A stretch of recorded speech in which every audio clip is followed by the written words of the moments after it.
Queen songs written by John Deacon. In this video I thought I'd take a look at an analysis. I thought I'd take a look at the songs of John Deacon and what went into them.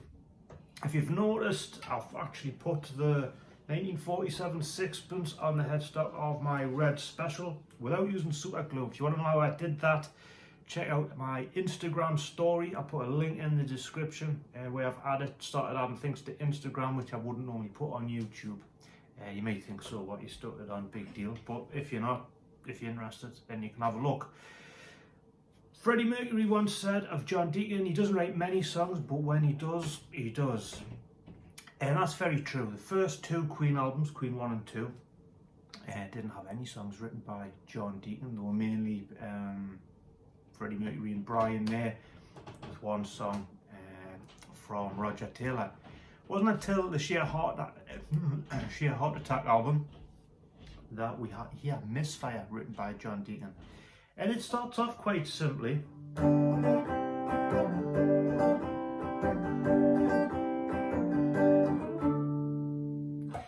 G, C to D. First, fourth, fifth progression goes to an E minor. Which isn't anything, isn't setting the world alight, you may think. If you don't know about musical theory, without going in too deeply, first, fourth, fifth and sixth chord progressions, 4-chord song, G, A, B, C, D, E minor. So many 4-chord songs made up of the first, the fourth, the fifth and the sixth, which is a minor. But what's interesting in this song, which kind of gets overlooked, and when you read reviews from critics of the album, they kind of know Misfire is like no big deal, and I always like this song. There's a key change in it, which is interesting. I think it's the first song you've submitted for a band, but the solo in it, where it changes to E flat.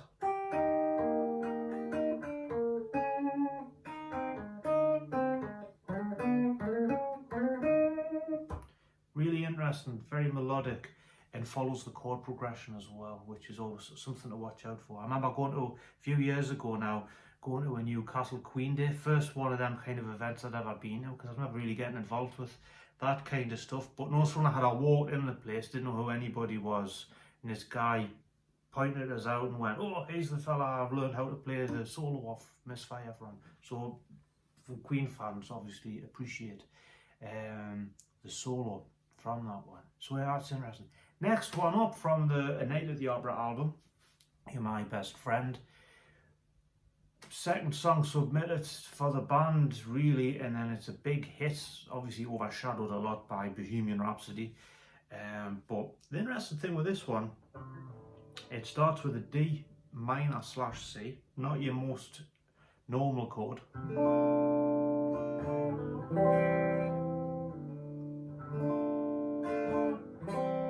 It always sounds like it's been written on the piano to me, not necessarily the guitar. But sometimes it's the descending bass lines on these which make them special, and as a bass player you would have insight into that. If you look at the "In Your Best Friend That I Ever Had, Been With You Such a Long Time, You're My Sunshine," and it's this bit where he goes F, E / G sharp to A minor. So the bass line's going. So it's already gone from C, B, A, D.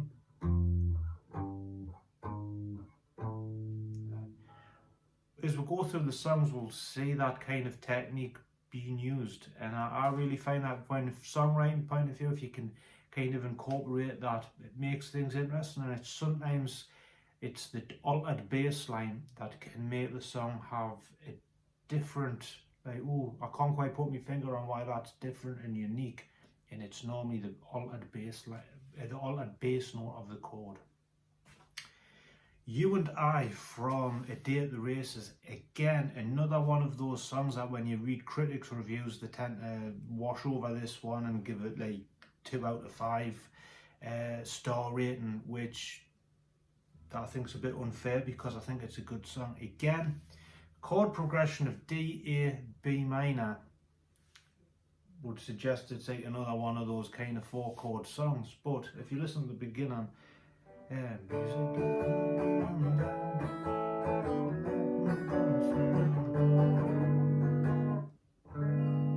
G sharp diminished added in there. This guy knows what he's doing.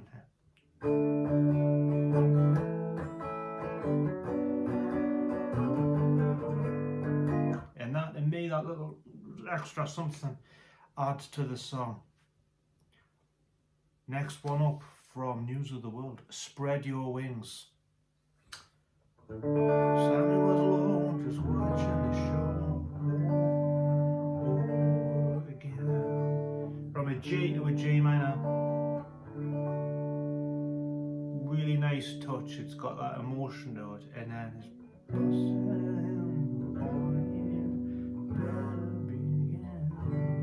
I'll do that again.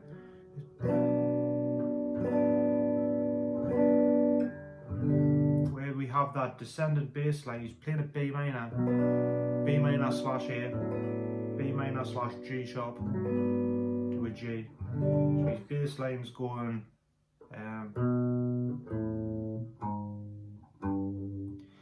and again that adds to that subtle thing in the song that just gives it that something extra. We see the Sammy, who do you think that you are? You should have been so.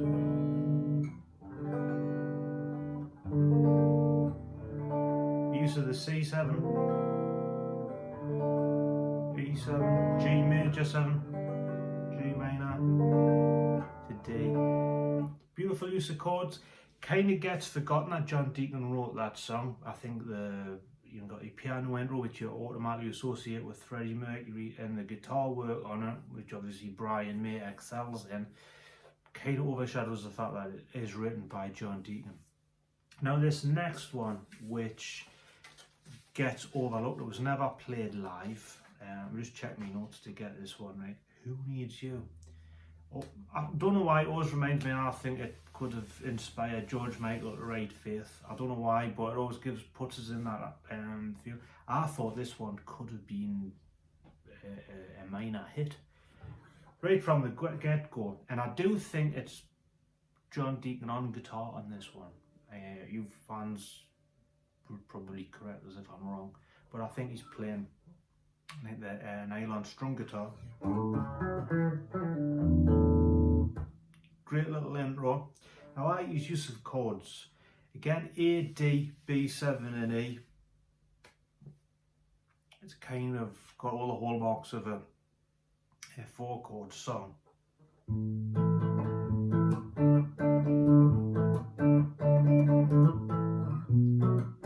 I'll do that again.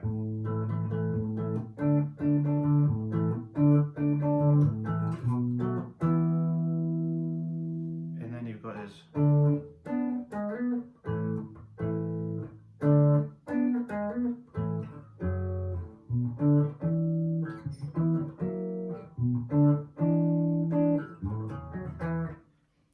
Really lovely use of chords and altering either.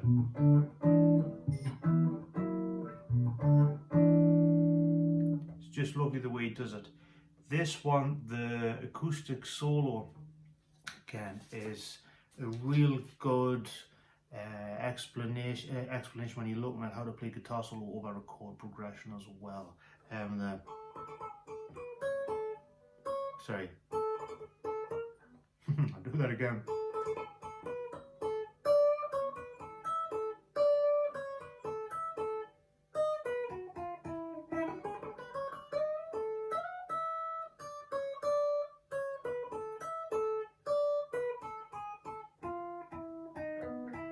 I'll do that a little.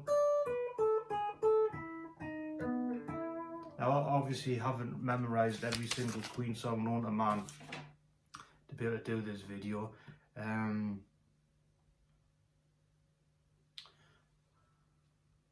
But that gives you an idea of, like, I think the skill of because bass players sometimes get overlooked a lot by just pumping out, you know, the root note of the chord type of thing.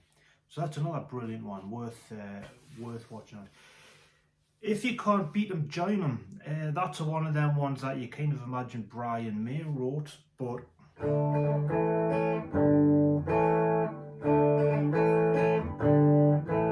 simple enough. D, A, G, and A progression at the beginning. Few twists and turns. Now this one, again, it's one of those songs that when you hear the critics, they give a kind of 2 out of 5, and I don't know why, in only 7 days. And again, it's one of them ones you imagine that Freddie Mercury's wrote it.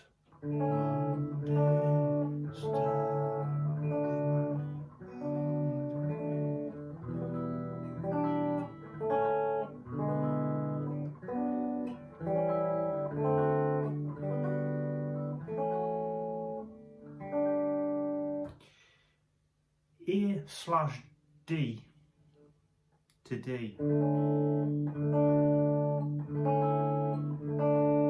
Just gives it that little something that you can't quite put your finger on why you like it, and it stands out in your memory. You recognise it straight away. Nice use of the G major 7, the A6, the G/A. Brilliant song, and again, much overlooked. Then we come to the Game album.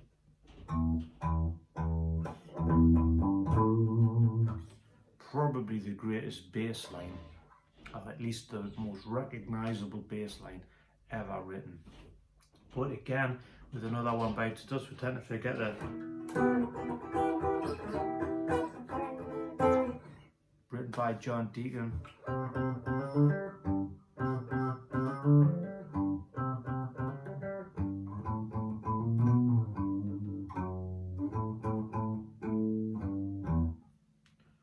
And now, a bit rattle on me. Input. Brilliant song. Don't really have to say that much more about that one. Massive hit in America. Need Your Lovin' Tonight, again, always imagined it was Brian May who wrote the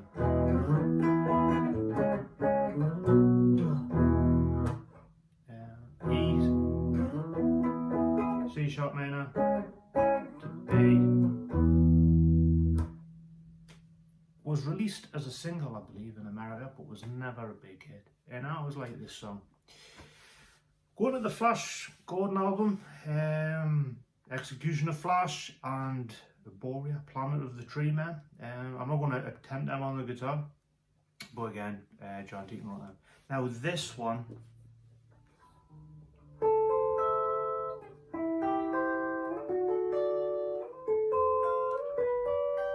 back chart. Not the greatest loved. I think it got about number 40 here in the UK, but written by John Deacon. And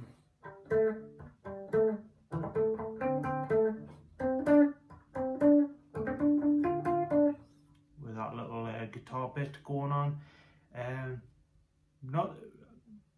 It's interesting how with the Hot is a completely separate issue.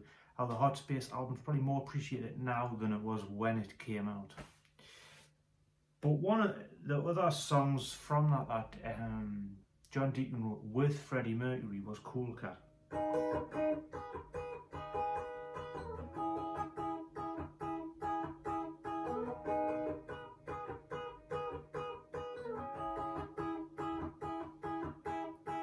E major 7 to A major 7. This is one of those songs I remember in the 80s when I first got into Queen as a kid and heard this one. I used to skip over it, if I'm honest, because as a heavy metal fan, you know, AC/DC and all that kind of hard rock stuff, this was kind of, as I'm getting older, and actually did a video for this one, unbelievably, and you kind of, when you learn to play this one on guitar, you kind of have a newfound appreciation for it. Then, still on the Hot Space album, this song written by Queen and Bowie, or Bowie.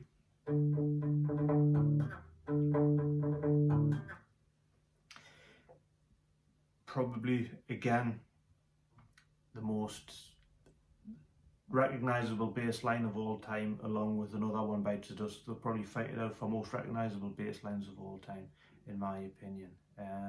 I think there was some debate over who wrote the bass line, and I think they eventually agreed on that. John Deacon wrote the bass line, even though he went and forgot how to do it and had to be corrected. Now this next song, I think this was probably the one where Freddie Mercury said he doesn't often write, that John Deacon doesn't often write songs, but when he does.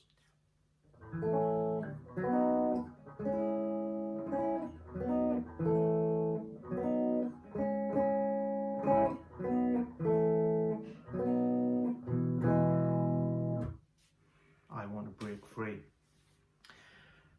The test of a good song is sometimes when you just play the chords to it, does it stand out? And I think I Want to Break Free is one of those songs that does that. The fact that I'm just going through, it's a 4-chord song. That's what a lot of people miss with this one. If you look at the actual, like the beginning of it, I want to break.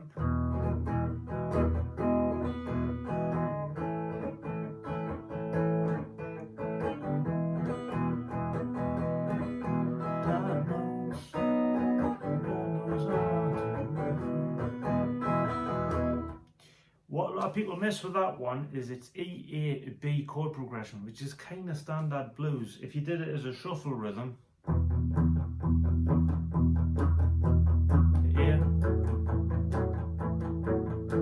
to E, to B, to A, to E.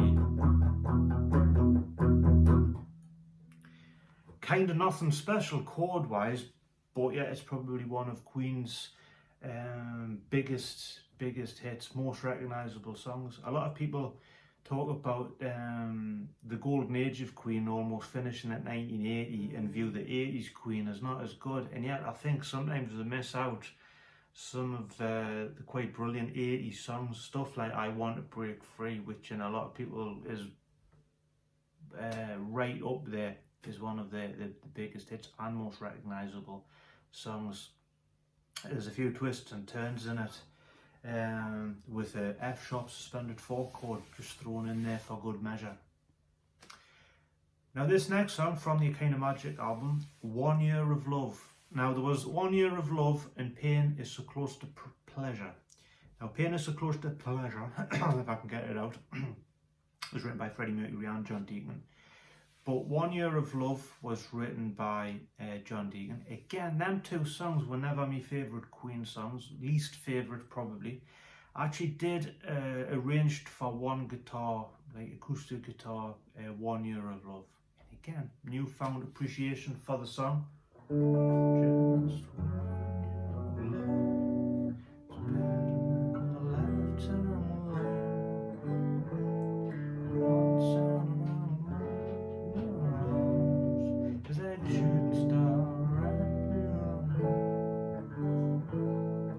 So again, well written song, along with Pain is So Close to Pain is So Close to Pleasure, which I'm not going to try to sing because I can't even say it. Brings us again to another Freddie Mercury John Deacon song, Friends Will Be Friends.